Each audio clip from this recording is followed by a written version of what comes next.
Muy buenos días a todos. Es un gusto muy grande para mí. Yo soy Liliana Hidalgo, directora de la Cámara de Comercio e Industria Franco-Argentina. Es un gran gusto para mí recibirlos en un nuevo webinar de la Cámara de Comercio e Industria Franco-Argentina. Como saben, desde el 2 de abril hemos reconvertido todos nuestros eventos a webinar. En este caso es un nuevo encuentro de la Comisión Legal y Fiscal. El doctor Alejandro Messineo es quien coordina y preside esta comisión junto a Federico Campolietti, al doctor Campolietti, que pertenecen a Bomchil. Así que le paso la palabra a Federico Campolietti para que presente el tema y los oradores, y luego tenemos el gusto de escuchar a nuestros queridos oradores. Muchísimas gracias a todos por estar. Gracias, Federico. Si querés presentar. Muchas gracias, Liliana. Buenos días a todos. Bueno, un placer para mí hacer esta presentación. Es un nuevo encuentro de la comisión. El tema de hoy es un tema que tratamos el año pasado, en virtud de la explosión del tema de compliance y demás, que fue la aplicación de la ley Sapin 2 a las filiales de empresas francesas en el extranjero. Y bueno, decidimos este año volver sobre el tema porque había generado mucho interés, y en particular sobre temas de casos concretos, decisiones de la Agencia Francesa de Lucha contra la Corrupción y un poco la jurisprudencia hasta el momento. Y para el desarrollo de este tema lo tenemos a un gran amigo de la comisión y habitué, que es Christophe Dubois, del estudio Wiener Soto Caparrós, y también va a participar Pierre Laporte, de Governances, que él está en Francia en este momento y participa con nosotros de este encuentro, junto con también otro querido miembro de la comisión, Ariel Fernández Nevia, que, bueno, te dice Alianza Francesa del Pilar, históricamente abogado de Vic, así que, bueno, yo los dejo con ellos tres y espero que disfruten del encuentro. Gracias Federico. Gracias Liliana por compartir este espacio entre todos, y es verdad que por Zoom hoy es un día especial porque con Pierre, estando en París, nunca lo hubiéramos podido hacer en tiempos de no pandemia. Estoy contento que podamos hablar de compliance de vuelta. Ya llevamos como 4 o 5 años hablando de compliance. Es un tema recurrente. Mucha gente que no le gustaba, viste, que no entendía, que le parecía un poco complicado, y me gusta que la Cámara esté acompañándonos en este tema, que yo creo que es importante. Estuvimos hablando con Ariel, efectivamente, también con Daniel Álvarez, que está ahí, lo veo, y con Cristina Domínguez. Entonces es un tema que vamos apuntando todos los años y intentando a ver si entra en las mentalidades, ¿no? Es un tema que es muy importante porque efectivamente, como decía Federico, eso viene también por el approach que tienen los americanos, el FCPA, la reglamentación americana, que de una manera al principio fue una manera de combatir la corrupción, pero que ahora se volvió para ellos una arma económica. Y creo que hay que entender muy bien esto de los americanos, como luego de los ingleses con el UK Anti-Bribery Act, y con los franceses que llegaron al final con la loi Sapin 2 diciendo, bueno, nosotros también no nos podemos quedar afuera porque estábamos con cada vez más temas de empresas francesas que no se defendían correctamente porque no tenían las herramientas para luchar con los Estados Unidos o con Inglaterra. Y de esto viene efectivamente esa ley Sapin 2, de la cual va a hablar Pierre más en detalle. Pierre, que es un gran profesional para mí, porque yo trabajé muchos años con él, trabajando en GE, en General Electric Healthcare. Gran amigo también, que lo conozco también desde el año 2000, y que, bueno, nos va a hablar de esos temas de la compliance, porque ya lleva unos años haciendo compliance en Francia, en diferentes empresas consultoras, pero también con una visión de empresa, es decir, desde GE Healthcare, donde fue director jurídico de Areva TED, de Alstom Grid, de Laboratoire Pierre Fabre, donde cada vez fue director jurídico y por lo tanto tiene una muy buena visión concreta, práctica de esa temática de la ley Sapin 2 en Francia y de su aplicación. Y justamente hablando con él, diciendo, a ver cómo eso se aplica, por ejemplo, en Argentina o afuera de las fronteras francesas, porque efectivamente, como ya saben, la ley Sapin II se aplica fuera de Francia, se aplica a las filiales francesas, entre ellas Argentina. Entonces, el formato que vamos a adoptar es un formato entre francés y español, porque Pierre habla francés, yo estaré comentando un poco en español lo que van viendo en los slides que están en español, y Ariel estará también corrigiéndome cuando digo alguna cosa mal traducida al castellano, o con sus comentarios también de su visión, de su práctica desde BIC en Latam. Entonces, con esto no hablo más. Os muestro el plan de presentación. Pierre nos va a hablar de la ley Sapin II en general, la Sapin II, de la temática que él ve ahora que es importante, que es la cartografía de riesgos que las empresas tienen que adoptar, los intermediarios comerciales, cómo hacer una especie de due diligence, como cartografiar también los intermediarios comerciales, y luego hablaremos de casos particulares y controles de la AFA con el informe que acaba de salir de la AFA. La AFA es la Agencia Francesa Anticorrupción, que ahora en 3 años ya hizo mucho trabajo. ¿Se acuerdan también que el director de la AFA vino a Argentina en su momento, el señor Duchesne, que también la Cámara de Comercio lo recibió acá en la Alianza Francesa, y por lo tanto, bueno, ya es la AFA ya es algo que conocemos un poquito acá en Argentina. Pero sin más, habla Pierre. Pierre, je te laisse la parole, et puis donc je traduirai un petit peu au fur et à mesure de la discussion. Merci Christophe, et merci à tous de m'accueillir aujourd'hui. Je suis très honoré d'être parmi vous pour vous faire cette présentation. Je vais tout de suite aller dans le vif du sujet, et je vais vous parler donc des 8 piliers de la loi Sapin II. La loi Sapin II, comme l'a expliqué Christophe, a pour objet de créer une obligation de prévention de la corruption dans les entreprises françaises, et notamment dans les entreprises multinationales. L'objet de l'obligation de prévention est d'aider les entreprises à se protéger contre des risques excessifs qu'elles ont pris dans le passé et qui ont abouti à des sanctions majeures prononcées par les autorités d'autres pays, et notamment des États-Unis, par le US DOJ, Department of Justice, et qui ont abouti à ce que plusieurs milliards de dollars d'amendes pénales aient été payés par les entreprises françaises au Trésor américain. Et donc, la loi Sapin II a pour objet premier d'aider les entreprises à se protéger. Christophe, est-ce que tu veux que je te repasse la parole, ou est-ce que la lenteur de mon élocution fait que tout le monde comprend?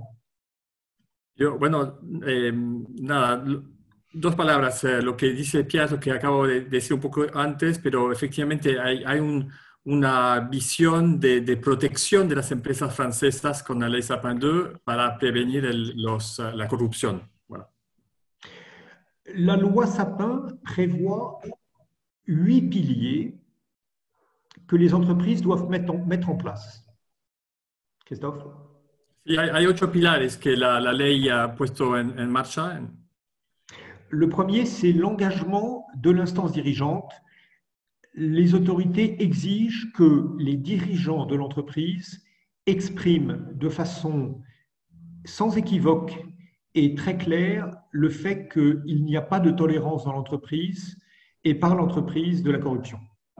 El primer pilar es que el equipo de dirección tiene que, de manera muy evidente, tomar conciencia y comprometerse a no tolerar ninguna corrupción en la empresa.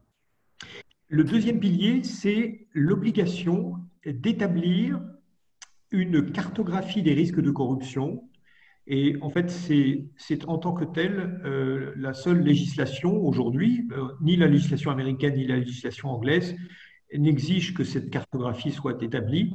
Et je vais vous en parler en détail, donc je te laisse traduire. Oui, entonces una característica de la reglamentación francesa es que hay una obligación de cartografía de los riesgos, de los cuales vamos a hablar más tarde, pero que no existe ni en Estados Unidos ni en Inglaterra. Le troisième pilier, c'est l'obligation d'avoir un code de conduite anticorruption spécifique. Bueno, el tercer es tener un código de conducta específico en la empresa. Le quatrième pilier, c'est l'obligation d'avoir un dispositif d'alerte interne pour pouvoir remonter de façon confidentielle, anonyme ou pas, des alertes en cas de violation. Un dispositivo de alerta interno para que la problemática pueda subir dentro de la empresa, tener un canal de comunicación. Le cinquième pilier, c'est l'obligation par l'entreprise d'avoir une procédure et des outils d'évaluation des tiers avec lesquels travaille l'entreprise. Et je reviendrai en détail sur ce sujet. Otro tema que vamos a ver es la evaluación de terceros, por los cuales tendremos que tener procedimientos e instrumentos específicos. Le septième pilier, c'est l'obligation d'avoir un dispositif de formation des employés. Un dispositivo de capacitación de los empleados.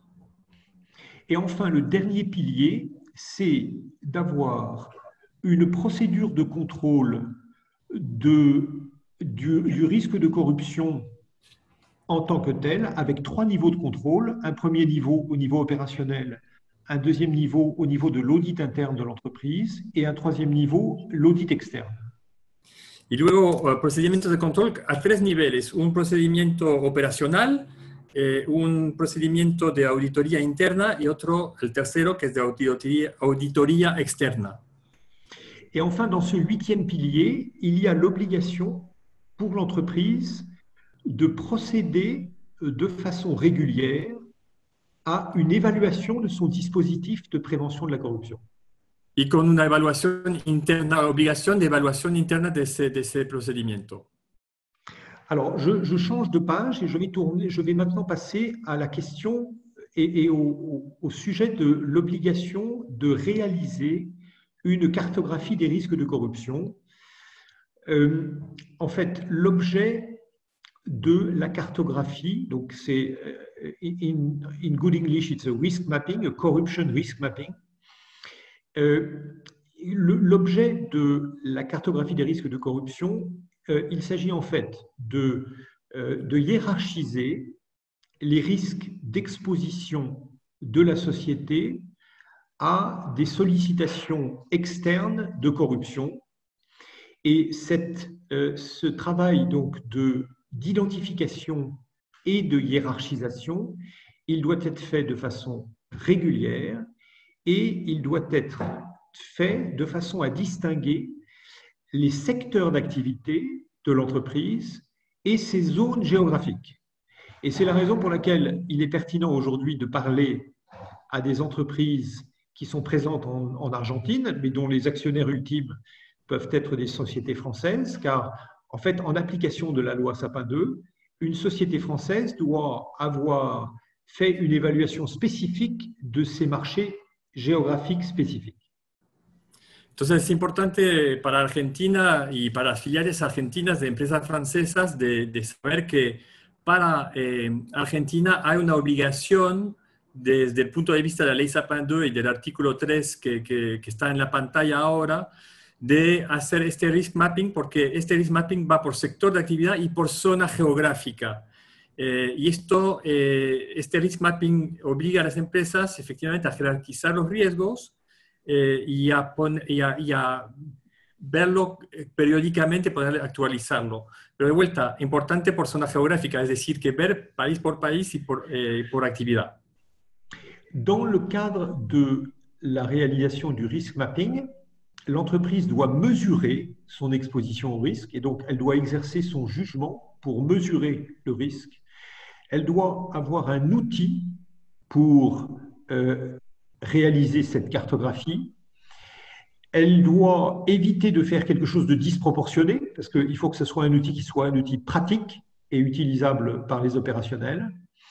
Et enfin, elle doit identifier les risques en fonction des facteurs géographiques, des zones géographiques, des types d'activités, comme je l'ai dit, des fonctions occupées par les collaborateurs, parce qu'il n'y a pas le même risque si vous êtes un commercial, un financier ou quelqu'un qui travaille dans la recherche-développement.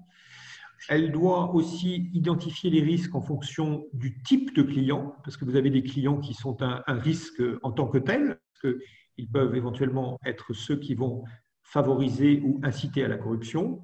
Donc, en fonction des clients, en fonction des partenaires, en fonction du type de marché et de la structure du marché, de la nature des contrats, puisque vous avez quelquefois, par exemple, des gros contrats de construction ou des contrats EPC qui peuvent être plus de nature à créer un risque de corruption, et aussi en fonction de l'organisation de l'entreprise qui peut être plus ou moins centralisée et qui peut être organisée de façon très variable.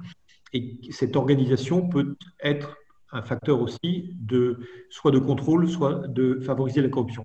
Christophe, je te laisse traduire. Esta cartografía tiene que ser hecha de manera muy concreta, muy pragmática, en función de todos los factores que están acá en la filmina, es decir, la zona geográfica en la cual vamos a trabajar, en la naturaleza de la actividad que estamos desarrollando. Por ejemplo, si es un contrato de construcción, o ahí hay una problemática que es diferente que en otros tipos de contratos, por ejemplo. En el tipo de terceras partes con quien nos vinculamos y también la naturaleza de los empleados, las funciones que cada empleado tiene. Un director financiero no tiene la misma exposición, por ejemplo, que un comercial o que una persona que trabaja en investigación y desarrollo. Y todos esos elementos tienen que estar tomados en cuenta de manera concreta para medir la exposición al riesgo, adquirir herramientas de elaboración del programa, evitar, bueno, también hay que evitar efectivamente caer en la trampa de hacer procedimientos demasiado complejos. Hay que ser pragmático a la hora de realizarlo, ¿no? Alors, l'entreprise doit aussi analyser l'historique des incidents de corruption rencontrés par elle et aussi dans son secteur d'activité, notamment chez ses concurrents. La empresa también tiene que analizar en su historial lo que pasó en la empresa, la problemática que tuvo, y también ver no solamente a nivel de empresa, pero a nivel de competidores. ¿Qué pasa en la competencia? ¿Qué pasa en el sector de actividad? Tous ces éléments que je viens de vous exposer, c'est ce que l'Agence française anticorruption va venir vérifier et contrôler lorsqu'elle fait le contrôle de l'efficacité du dispositif anticorruption d'une entreprise multinationale française. Et donc, elle va aller dans le détail de chacun de ces sujets. Entonces, la AFA ahora está haciendo este examen exhaustivo en cada empresa francesa en el exterior para ver si cada uno de esos temas está bien atendido por la empresa. Voilà, je change de page, je vais à la page suivante. Donc, dans ce cadre, l'AFA va procéder, va en fait exiger, va exiger que dans la réalisation de la cartographie, une méthodologie soit utilisée qui va consister à clarifier les rôles et responsabilités de chacun. Entonces, como ya saben, la compliance es mucho tema de proceso, y entonces lo que el AFA pide cuando se hace una metodología de la cartografía es que en una primera etapa se aclare las funciones y responsabilidades de cada uno en la empresa. Deuxièmement, elle va exiger que l'entreprise identifie les risques de corruption en établissant des scénarios basés sur des situations réelles et par process, c'est-à-dire elle va demander qu'on regarde par process commerciaux, par process financiers, par les process de ressources humaines. Et donc, elle demande que ce soit de façon très précise de la façon dont fonctionne l'entreprise, dans les process que suit l'entreprise, comment est-ce que ces risques surviennent à l'occasion de l'application des process. Entonces la AFA va a preguntar a la empresa que haga un trabajo de identificación de los riesgos en cada proceso, pero no solamente en cada proceso, pero también con escenarios muy concretos en su día a día, en su experiencia día a día. Bueno, perdón, Pierre, pero aprovecho ahora para, si alguien tiene alguna pregunta concreta o algo no le parece claro en la traducción, o porque no estoy diciendo todo lo que está diciendo Pierre en francés, pero bueno, si hay algo que quieren que vayamos más en detalle, tomen la palabra, está libre la palabra y por lo tanto no duden en hacer preguntas. Pardon. Ensuite, la deuxième étape, ça va être qu'une fois que les risques auront été identifiés, que les scénarios auront été énoncés, l'objectif va être de classer, en fait, de classer ces scénarios en fonction de leur importance et du risque le plus élevé ou moins élevé, en prenant en compte les facteurs externes qui vont venir affecter ces niveaux de risque. Ces facteurs externes, c'est est-ce que l'entreprise utilise ou pas des tiers, et notamment des intermédiaires? Quelle est la nature de l'activité? Et enfin, quel est le niveau de perception de la corruption dans le pays? Entonces, en la segunda etapa, la AFA pide que se clasifique justamente todos esos escenarios del más importante al menos importante, tomando en cuenta diferentes factores exteriores. Esos factores exteriores pueden ser los terceros con quien la empresa trata, el nivel de la actividad de la empresa, y le troisième, c'était quoi, pardon, Pierre?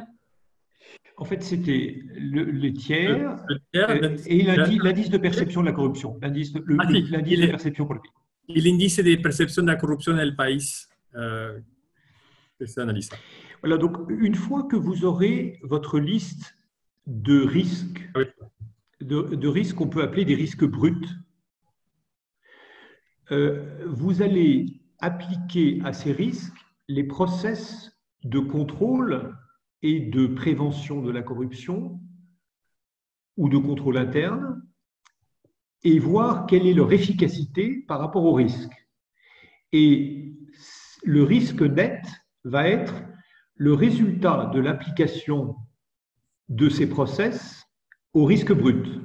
Donc en fait, on vous demande d'identifier un risque brut, l'application du process de contrôle à ce risque pour voir quel est le risque net à la fin, après l'application de ce process, sachant que ce n'est pas parce qu'on a des contrôles internes qu'évidemment, on arrive à tout contrôler.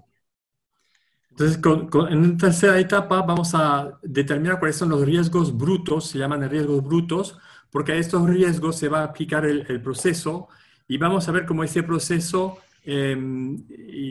transforma este riesgo y se transforma en un riesgo neto, es decir, ver cómo dentro de la empresa un riesgo bruto se transforma en riesgo neto por aplicación de este proceso. Voilà, et donc on va tourner la page.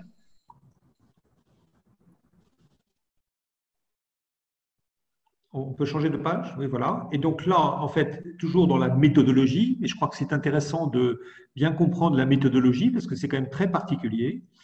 Donc en fait, vous allez, quand vous réaliserez votre cartographie de risque de corruption, vous allez devoir, dans l'évaluation de vos scénarios, examiner quelle est la probabilité que le risque se matérialise.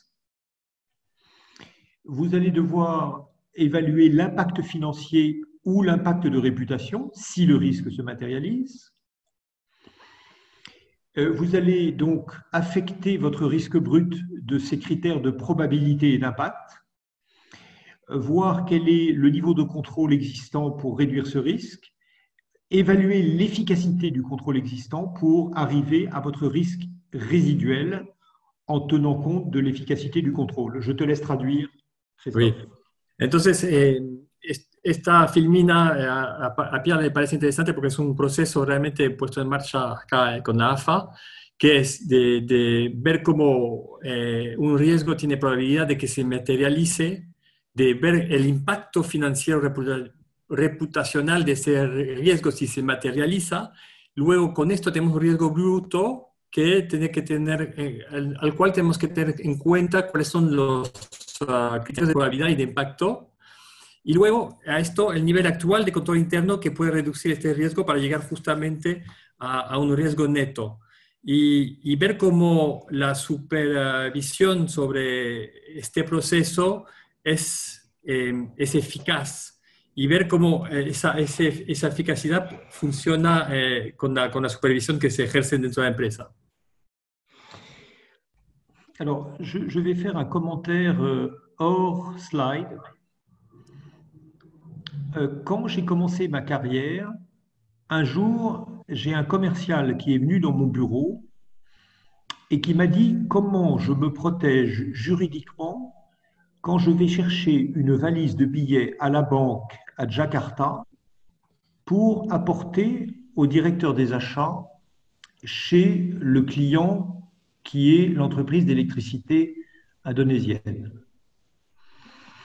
Et donc, je peux vous dire que par rapport à cette époque où on transportait des valises de billets pour aller corrompre les clients, l'application d'un process aussi sophistiqué que ce que je viens de vous expliquer est, je pense, une forme de progrès. Je te laisse traduire. Entonces, a Pierre, cuando empezó su carrera, hubo un día un comercial que vino en su oficina y que le dijo, ¿cómo hago yo para en Yakarta tomar una maleta de billetes para pagar a otra empresa en términos de una coima, ¿no? Y cómo aplico ese proceso a ese problema. Entonces, et alors, c'est quoi le progrès, il est où? Le progrès, c'est qu'aujourd'hui, dans les entreprises françaises, on est obligé d'appliquer un process aussi sophistiqué pour évaluer les risques. Et donc, on a dépassé, je pense, largement la problématique de la valise de billets. Entonces, bon, il faudrait voir, parce qu'il y a quand même des manières parallèles d'y arriver, mais bon, je ne sais pas. Lo que dice Pierre es que con ese proceso, en general, ahora, antes de llegar a la solución de la maleta de billetes, tienes que pasar por toda esta metodología de análisis de cómo evitar justamente esa maleta de billetes, y que esto en las empresas francesas es un gran logro, es un gran avance, porque eso existía hace poco aún, pero ahora hay una concientización cada vez más importante que llega a affinar et à moldear et voir comment se traite le problème. Oui, et je pense le progrès, Christophe. Le progrès, c'est que c'est un sujet qui faisait l'objet d'une omerta totale et dont on ne pouvait pas parler il y a 15 ans, alors qu'aujourd'hui, c'est devenu un sujet de contrôle interne et de discussion de gens comme nous. Ese tema antes no se podía hablar, era un tema completamente silenciado en la empresa, de una especie de omertá, que hoy se puede hablar, se habla del tema y se ve cómo hay soluciones hablando como hoy entre nosotros, por ejemplo. Voilà, donc on va passer à la page suivante, la page avec les deux graphiques. Et donc, en fait, ce graphique illustre le résultat de la cartographie. Les petits losanges violets qui sont plutôt dans la zone jaune et orange sont les risques bruts que vous avez identifiés. Et les petits losanges bleus sont ces mêmes risques, mais sous forme de risques résiduels après l'application des process pour contrôler ces risques. Donc, les risques n'ont pas disparu, mais leur probabilité d'occurrence et leur gravité sont réduits par l'application des process. Entonces, en esta imagen de la derecha veis que hay unos rombos morados que son los riesgos brutos, y al lado están unos rombos azul claro que son los riesgos netos. Entonces, estos rombos azules son los morados a los cuales se ha aplicado esa metodología de control de los procesos para llegar del bruto al neto. Entonces, ven que el riesgo ha bajado, está en la zona verde. Bueno, se acerca de la zona verde en todo caso.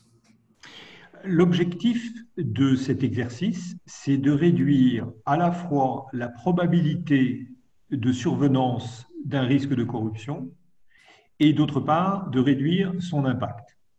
Sí, eso elimina el riesgo de que tengas un problema de corrupción y, además de esto, el impacto que pueda tener.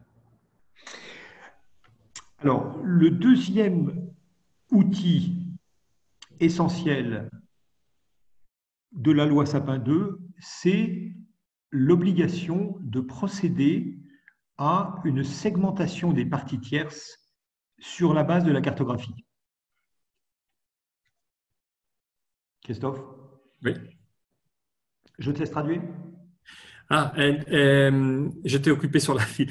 En realidad, el otro problema importante que la AFA ha implementado, la problemática que ha seguido la AFA recientemente es efectivamente la segmentación de terceros para justamente evitar la corrupción, el tema de corrupción.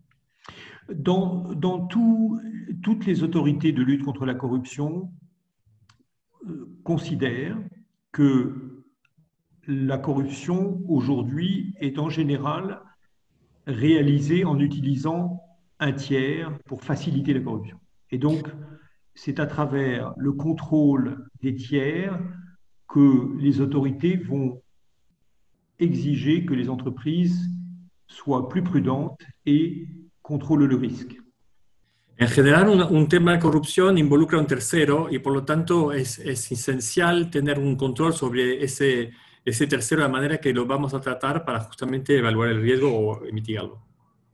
Et donc, la FA exige que chaque relation avec un tiers soit précédée d'une due diligence, que cette due diligence soit adaptée au type de relation et que cette évaluation du risque et cette évaluation du partenaire soit faite de façon régulière et à chaque changement de contexte, notamment chez la partie tierce, notamment chez le tiers. Entonces la AFA exige ahora que cuando hay una relación con tercero, que haya un proceso de due diligence o de auditoría que esté adaptada a la relación que la empresa tiene con ese tercero y que esta auditoría se haga de manera periódica y en todo caso cuando hay un cambio en las circunstancias de una de las partes y en particular del tercero. Donc, ces due diligence doivent être faites en collectant des informations et des documents, et cette due diligence, elle doit avoir pour objet d'identifier et d'apprécier le risque éventuel de corruption auquel on s'expose en travaillant avec ce tiers ou ce type de tiers. Entonces, esto implica la recopilación de información, de documentos sobre ese tercero para identificar los riesgos de corrupción y a los que se pone la organización y, bueno, y evaluar también esos riesgos. Et ces évaluations, ces due diligence doivent être effectuées avant que la relation ne soit engagée. Donc, elles doivent être avant la contractualisation. Esta evaluación tiene que ser hecha antes de que lleguemos a un acuerdo, a un contrato formal, digamos. Alors, je ne sais pas parce que je ne vous connais pas, mais vous pensez peut-être que j'enfonce des portes ouvertes.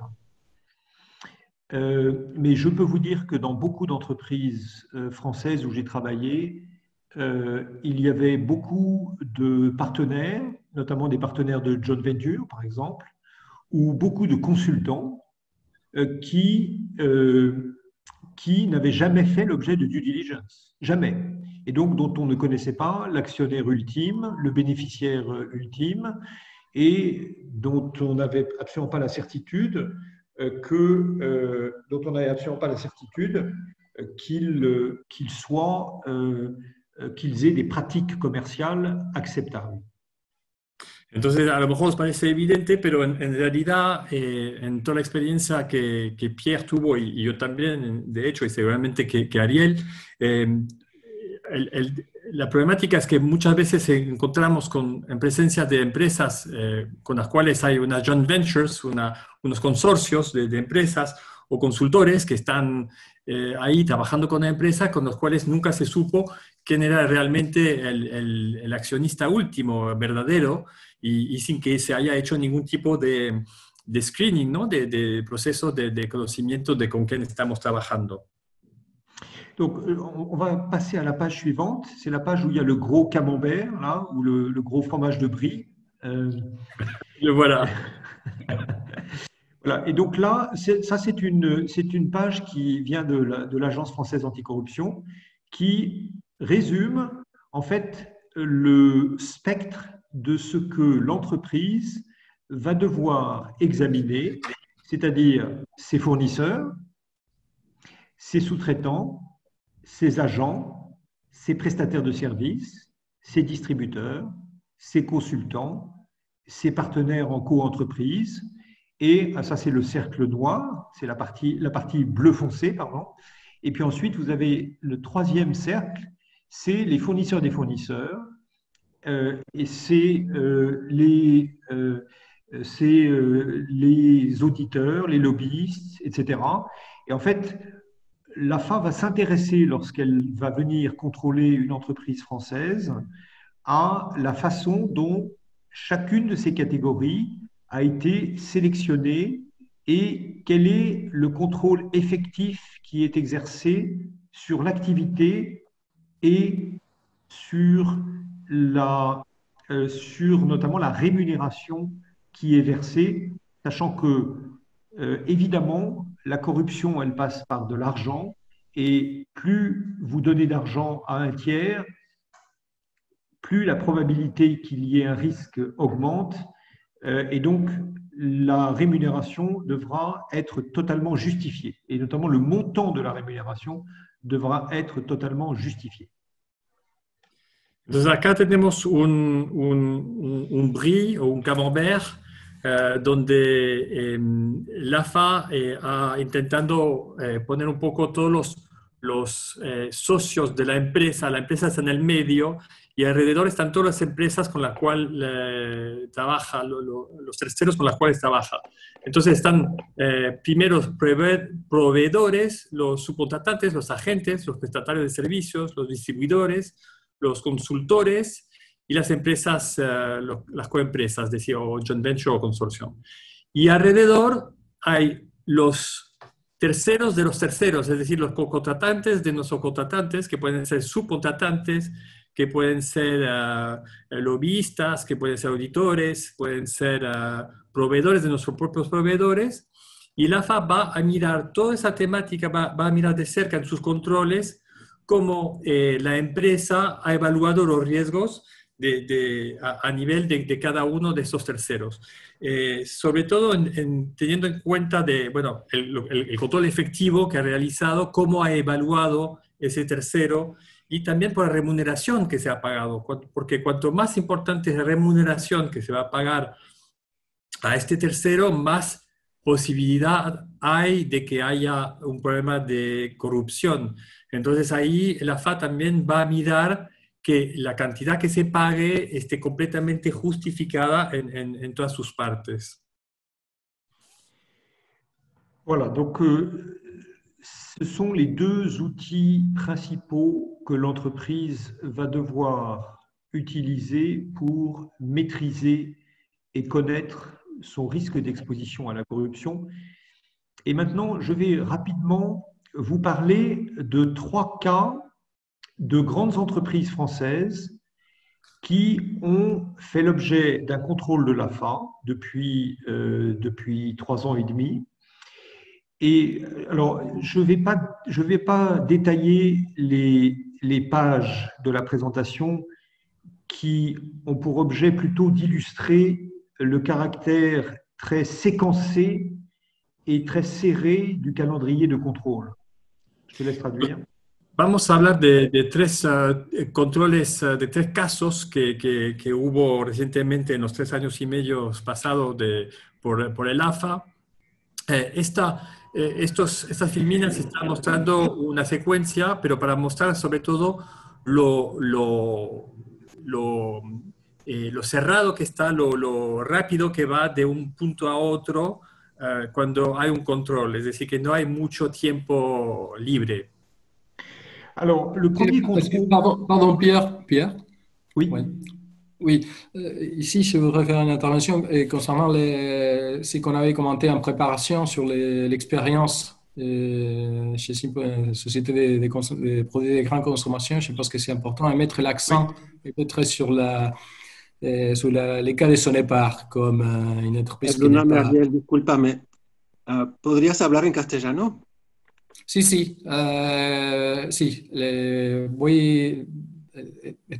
Lo que estoy diciéndole a Pierre y que ahora justamente le quería comentar a la audiencia, cuando estábamos preparando esta presentación, una de las cosas que yo le comentaba y que por eso le estoy pidiendo que se focalice en el caso Sonepar, es que habitualmente se tiene, bueno, presente las grandes empresas de concesiones públicas, trabajos de gran infraestructura y demás, como foco de los casos de corrupción.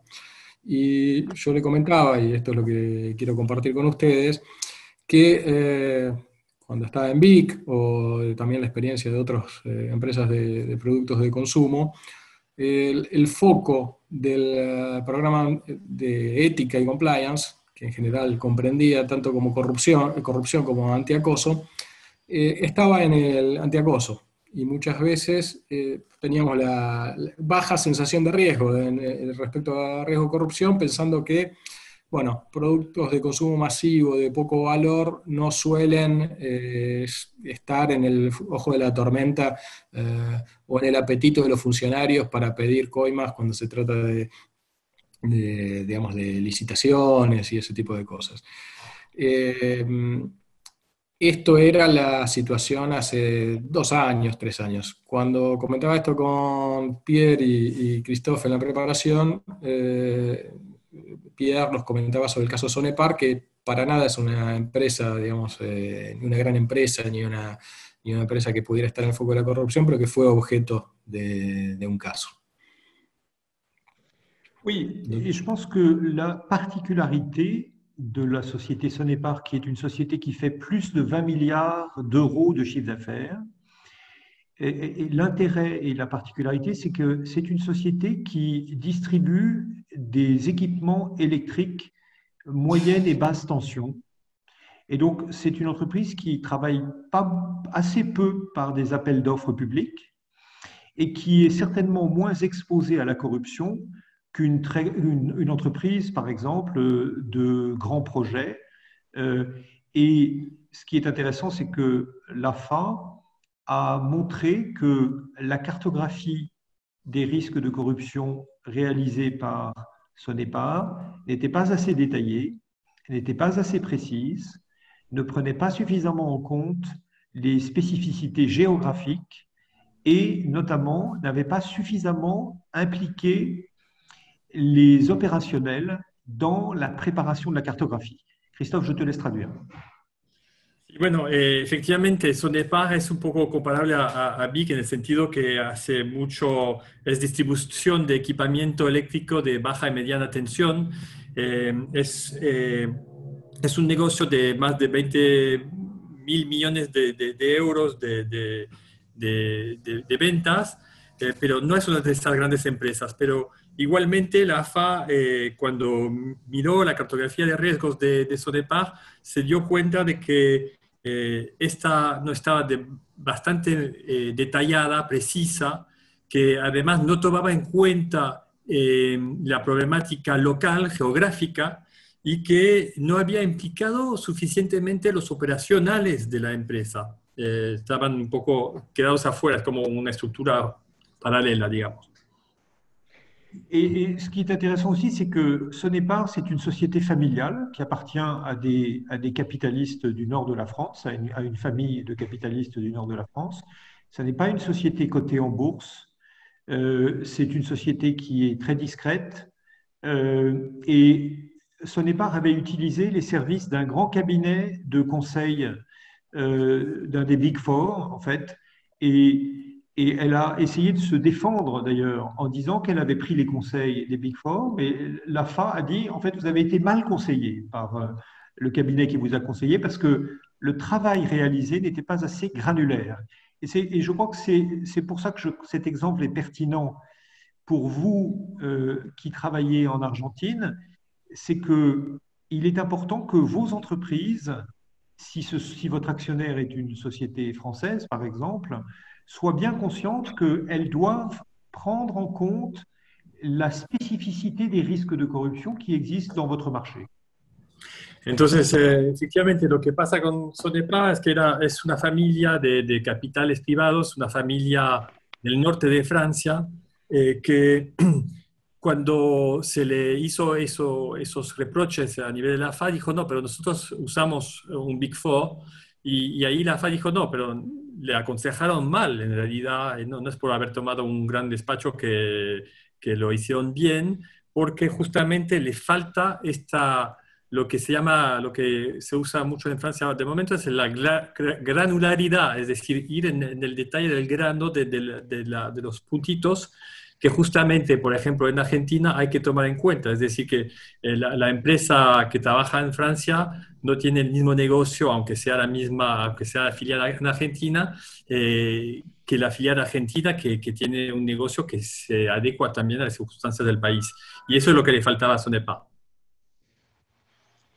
Voilà, comme il ne reste pas beaucoup de temps, je vais pas parler d'Imeris. Je vais dire un mot peut-être de BPI. BPI, c'est une banque publique d'investissement. C'est la grande banque publique d'investissement en France. Et là, de la même façon, l'AFA a considéré qu'il y avait un manque d'exhaustivité de la cartographie, qu'elle était trop macroscopique, qu'il fallait que les scénarios soient plus précis, qu'il fallait renforcer les plans correctifs et qu'il fallait mieux former et sensibiliser les collaborateurs. Entonces, bueno, hablamos de BPI. BPI es un banco de inversión francés que está haciendo mucho trabajo ahora, incluso en la región. El AFA estuvo mirando la cartografía de riesgo de BPI y de vuelta los reproches que se hizo a BPI es la falta de exhaustividad de la cartografía de riesgo, es decir, esa falta de granularidad, de ir en el detalle y el nivel de procesamiento demasiado macroscópico. De vuelta, es el dibujo en grande, pero sin ir realmente dentro de la temática cotidiana de una empresa, ¿no? Entonces, la BPI lo que hizo fue retrabajar los escenarios de riesgo, fortalecer los planes existentes y sensibilizar y formar a los empleados del banco. Voilà, donc pour terminer, parce que l'heure tourne et c'est presque terminé, je vais vous parler pendant 2 minutes du rapport qui a été publié vendredi dernier, qui est le rapport d'activité annuel, l'informe annual para el año 2019, qui est le rapport d'activité de l'Agence française anticorruption. Et il souligne les actions qui ont été prises par l'AFA et que je vais vous lister. Et Christophe, je vais peut-être te laisser traduire au fur et à mesure. Le premier, c'est le premier objectif de l'AFA est de mieux faire connaître les phénomènes de corruption. Entonces, Pierre va a hablar un poco del informe anual de la AFA que se publicó el viernes pasado, y ese informe está hablando justamente de la necesidad de tener un mejor entendimiento de los fenómenos de corrupción. Le deuxième point important du rôle de l'AFA, c'est d'évaluer comment les entreprises françaises se sont appropriées la prévention de la corruption. El segundo es evaluar cómo las empresas francesas se han apropiado del problema de la corrupción y el rol que la AFA puede ejercitar para dar una mejor apropiación de esos. Sachant que le risque, c'est qu'il y a des shérifs américains qui sanctionnent les entreprises françaises quand elles font du business en Amérique latine, en Afrique ou en Indonésie, et que donc il faut se protéger contre ce risque. El riesgo es que efectivamente ahora están los americanos que están controlando las empresas francesas cuando hacen negocio en Latinoamérica o en Asia, y por lo tanto la mejor protección es justamente tener un sistema propio que permite luchar contra la corrupción. Ensuite, l'AFA a beaucoup fait d'opérations de formation à l'anticorruption. Luego, mucha capacitación que hizo la AFA, hizo muchos seminarios. Elle a notamment expliqué le référentiel anticorruption que je viens de vous résumer pendant 1 heure, et elle a beaucoup sensibilisé, y compris dans le secteur public.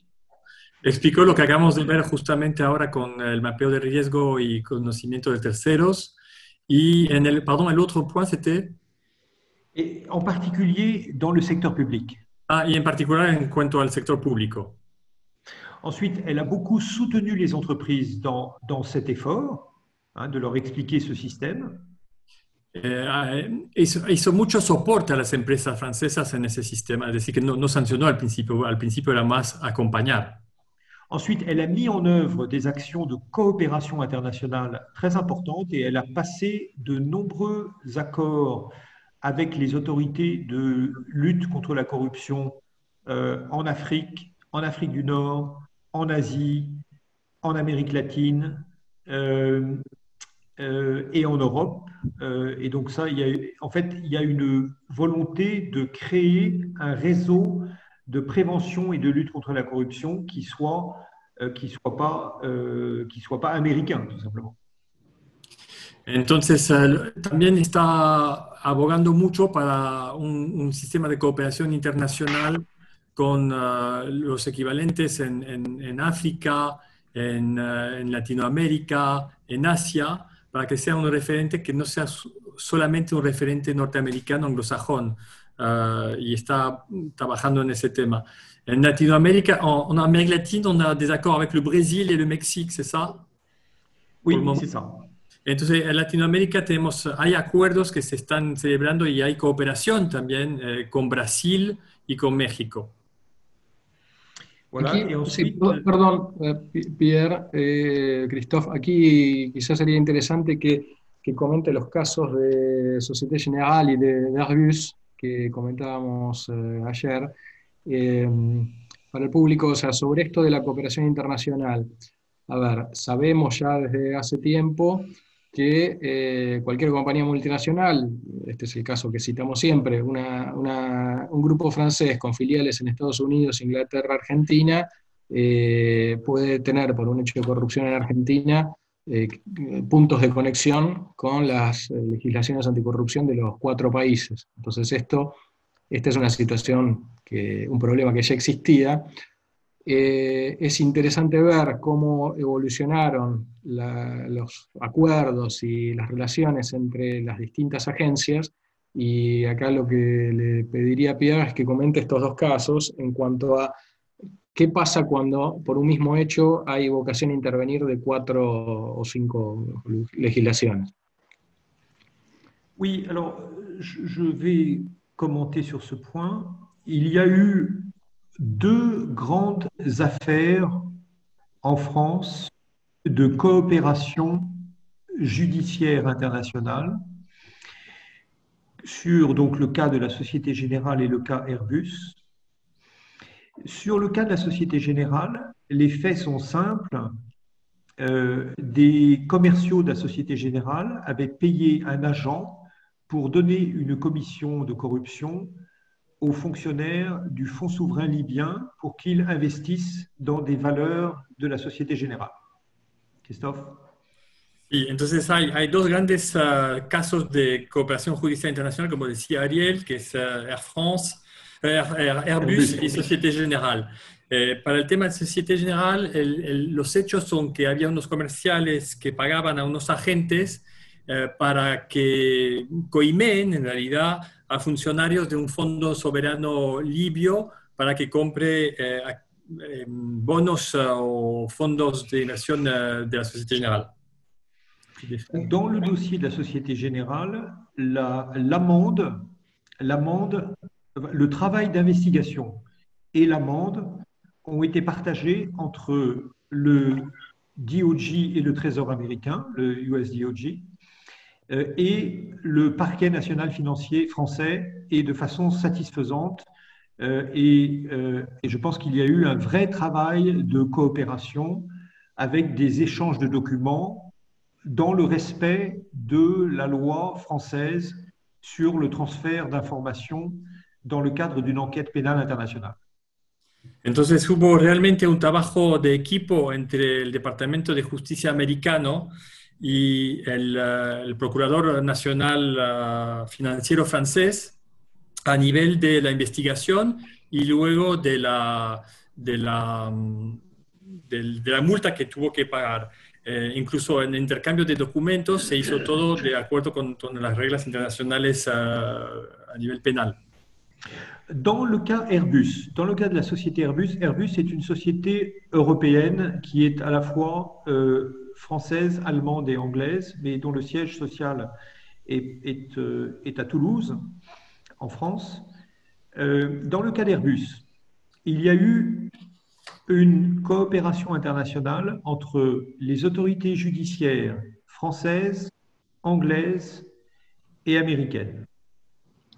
En el caso de Airbus, es una empresa que es franco-alemano-inglesa, con sede en Toulouse, y acá estamos en presencia de una coopération internationale entre los franceses, los americanos y los ingleses.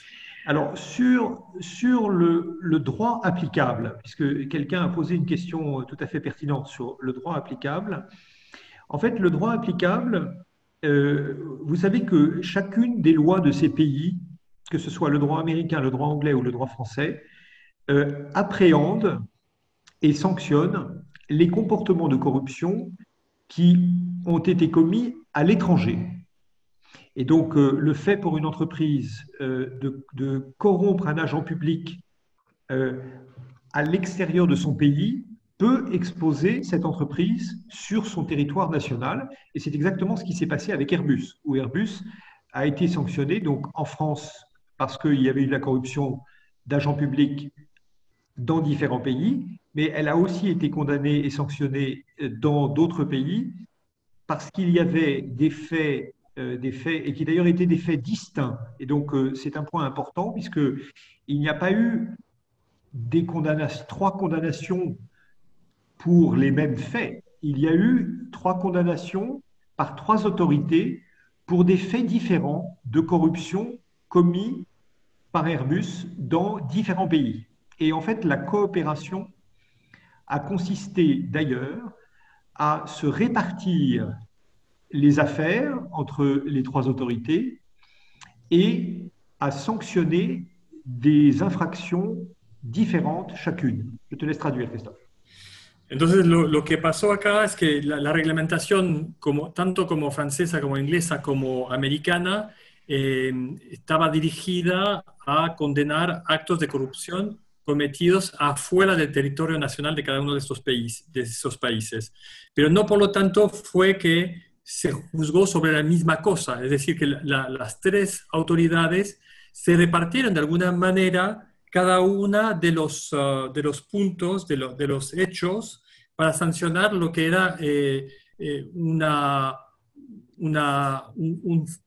un elemento que se podía condenar independientemente de los demás. Es decir, se repartieron en realidad la condena. Esto que quisiera comentar es un punto muy interesante porque la situación que veíamos hace algunos meses o años era más una competencia entre jurisdicciones y ahora esta cooperación marca que han encontrado la vuelta de trabajar y que haya un poco para todos, ¿no? O sea, esto es un paso adelante en la lucha anticorrupción. O sea, lejos de anularse, se complementan. Et c'est un risque bien supérieur pour les entreprises et pour les commerciaux et pour les dirigeants, puisque aujourd'hui, les polices et les procureurs du monde se communiquent entre eux de façon très étroite. Sí, y es un riesgo, como decía, bueno, para abundar en lo que decía Ariel, es un riesgo más importante para las empresas porque las policías y los procuradores de todos los países ya van trabajando de manera más estrecha cada uno. En fait, il faut être encore plus intelligent qu'avant pour faire de la corruption internationale sans être attrapé. Hay que ser más inteligente que antes para hacer corrupción internacional sin que te pillen. Voilà. Alors, je pense que dans le cas d'Airbus, et aussi, il y a un autre cas qui est très intéressant qui concerne une société européenne, qui est le cas Ericsson. Ce qui est très intéressant, c'est quand on lit les décisions du département de la justice américaine, et je vous invite à lire les décisions qui sont accessibles sur www.doj, et vous mettez ensuite le nom de la société, et vous aurez toutes les décisions qui sont publiques, et honnêtement, c'est plus intéressant qu'un roman, parce que vous verrez la sophistication des mécanismes de corruption utilisés, et je pense que c'est très, très intéressant et édifiant de lire ces décisions qui sont en accès public. Et moi, je sais que très peu de gens en France lisent les décisions du DOJ, et moi, une part importante de mon activité est de lire et d'analyser ces décisions pour les expliquer. Je suis même allé devant l'Assemblée nationale expliquer la décision du DOJ concernant Alstom aux députés, parce que, en fait, d'abord, ils ne lisent pas l'anglais, et ensuite, ils ne lisent pas les documents publics, alors qu'on apprend beaucoup de choses sur les imprudences qui sont commises par les entreprises. Hay un caso que es muy importante, interesante, que Pierre os invita a leer, que es el caso Ericsson, porque es una decisión que tomó el Department of Justice americano, que es una información que es pública, que se puede encontrar en www.doj, el nombre de la sociedad, Ericsson, y que es de acceso público y que se lee como una novela. Entonces, Pierre, una de las cosas que hace, porque como trabajó con Alstom, tuvo un problema con el DOJ y tuvo que ir a la Asamblea Nacional Francesa, al Congreso francés, para explicar lo que el procedimiento, la manera que se llegó a ese problema con Alstom, con el DOJ. Et en particulier, et ce sera mon dernier mot, dans les décisions du DOJ, le DOJ explique la méthode utilisée pour collecter des preuves et des informations de corruption, et notamment en mettant sous écoute les employés. Et c'est le cas notamment, je vois que quelqu'un a posé la question, c'est le cas de Frédéric Perucci. En fait, Frédéric Perucci a été mon associé, mais j'ai finalement décidé de me séparer de lui. Mais en fait, Frédéric a fait 30 mois de prison et a été traité de façon extrêmement dure, tout simplement parce qu'il a fait, je pense, beaucoup d'imprudences qui ont fait qu'il était assez facile pour le DOJ de surveiller ce qu'il faisait. Il avait notamment dans son équipe un commercial qui, pendant 3 ans, avait un micro quand il allait aux réunions avec Frédéric, et le micro était connecté à la CIA. Entonces, lo interesante también es de saber los métodos utilizados por el DOJ, por el Department of Justice americano, que usa escuchas. Es decir, que cuando Pierre estaba trabajando con Pierucci, con el tema, Pierucci, que es un empleado de Alstom que fue en la cárcel durante 30 meses en Estados Unidos, por ejemplo, cometió bastante imprudencias, pero había un comercial con el cual él trabajaba que tenía un micrófono que lo grabó durante 3 años, y ese micrófono tenía todo las conversaciones grabadas y comunicadas a la CIA americana. Voilà, je suis disponible évidemment pour répondre à vos questions. Et c'est un sujet qui est très riche. À nouveau, je vous invite à lire les décisions du DOJ parce qu'elles sont très détaillées et qu'il y a un travail là très important fait par les autorités américaines qui ont beaucoup plus de moyens de lutte contre la corruption que n'importe quel autre pays et qui en ont même fait, évidemment un outil de domination économique et de souveraineté. Merci, Pierre. Entonces, si hay preguntas, no duden en hacerlas. Ahora estamos abiertos a un debate, aunque ya nos hemos un poco pasado de la hora, perdón, pero si hay alguna duda. ¿Está todo claro? Hay una pregunta, Christophe, en el chat, creo, algo de Alstom, puede ser, o no sé si está respondida. Sí, por el tema de Pierucci, sí, quizás, ¿no? Ah. A ver, no sé, ahora miro. Sí, es la que contestó Pierre recién. Sí, es la que contestó. Okay, sí, sí. Perdón, entonces.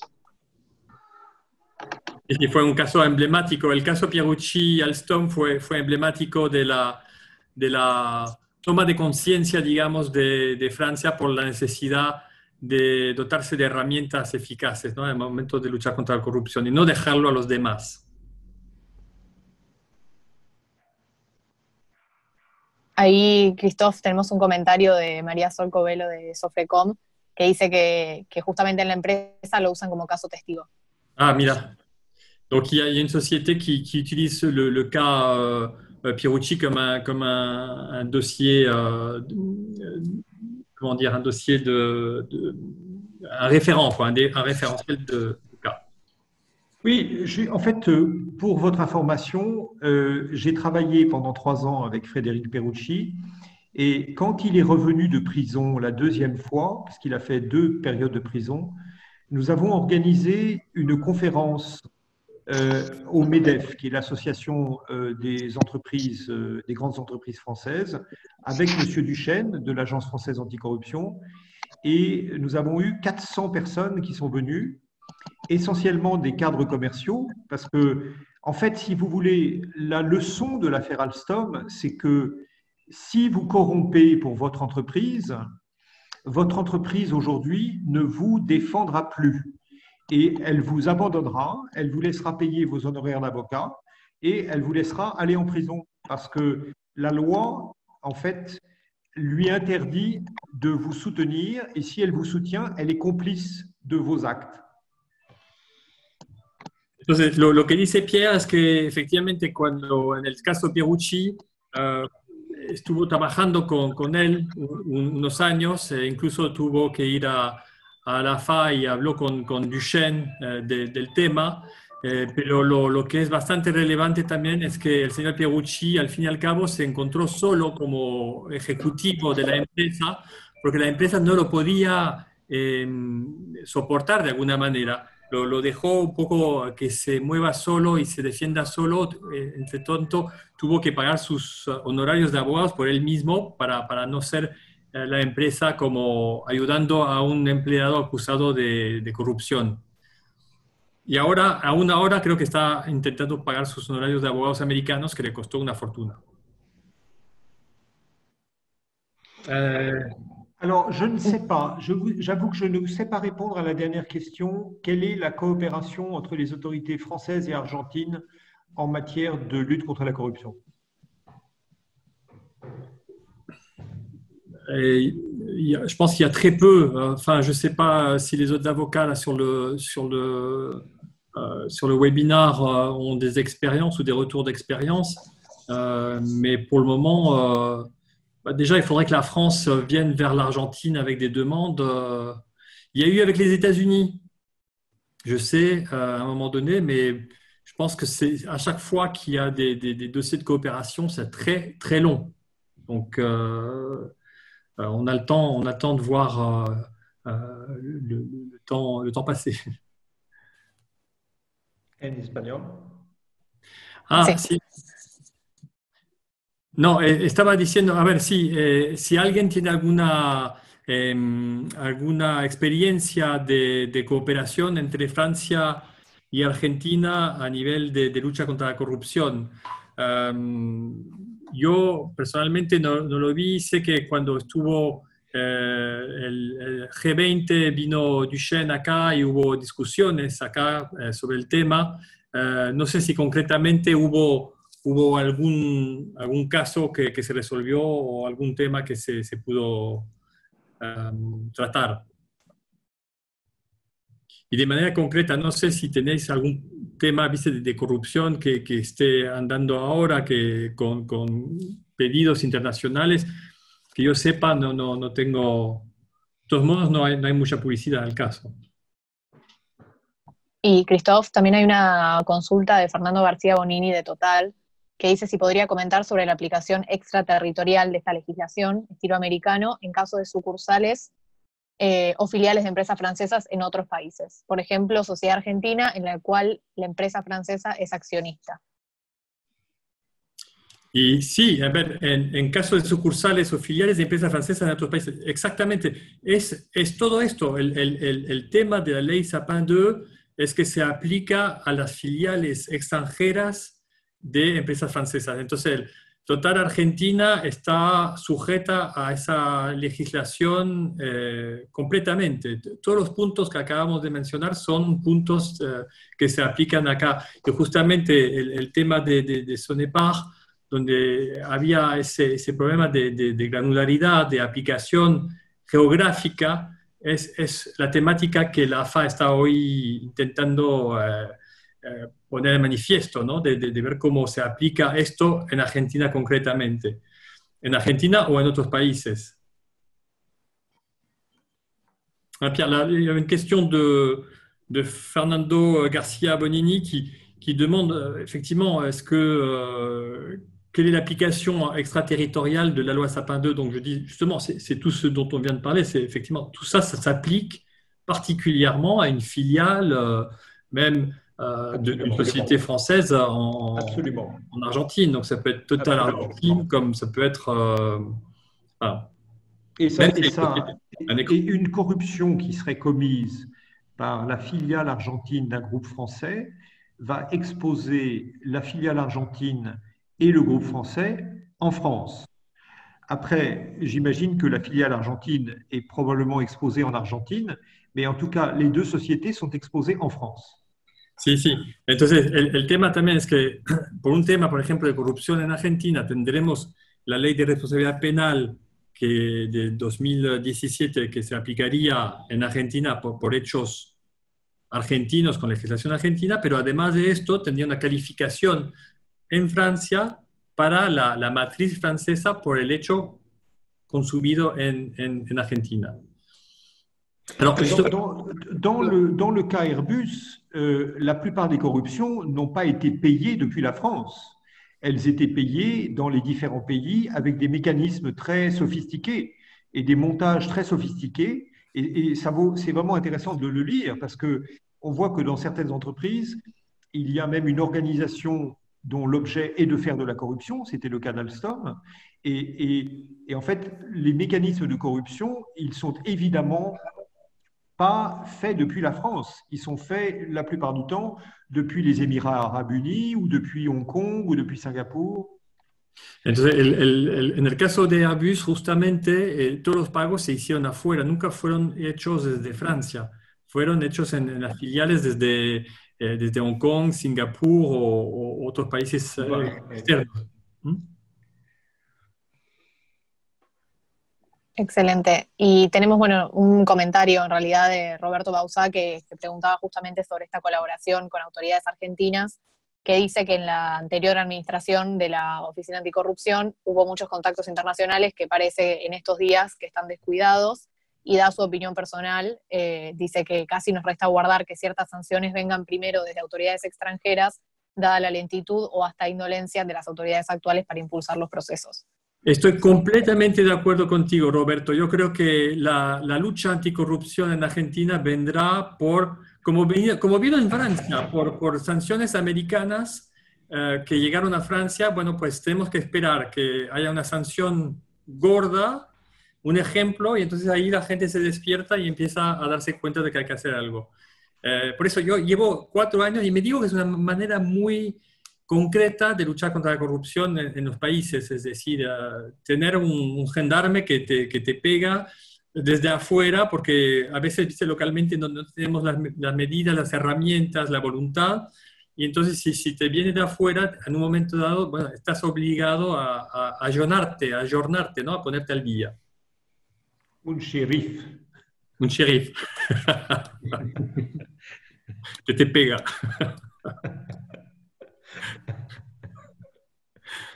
Buenísimo. En el chat no veo más preguntas, pero los invitamos si alguien quiere prender sus micrófonos. Más que invitados.